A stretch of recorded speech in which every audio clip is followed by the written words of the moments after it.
Conor McGregor, Jose Aldo. Here we go. Fight scheduled for 3 5-minute rounds. White trunks for Aldo. Black trunks for McGregor. Jose Aldo is particularly devastating with his knee strikes, his timing. Big shot. Oh, head kick. Big elbow. Man, that is rough.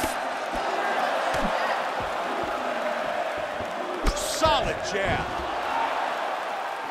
Oh, and another one. That hurt him. Oh, he's with him. Oh, my. Just like that. Beautiful KO for the victory early in the first.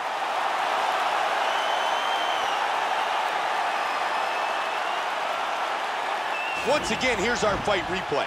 Let's take another look at that fight-ending elbow. As soon as it lands, you see the eyes roll back, and that is the end of this fight. Let's see it here again. Great angle here. Oh, man. KO. Bruce Buffer with the official decision.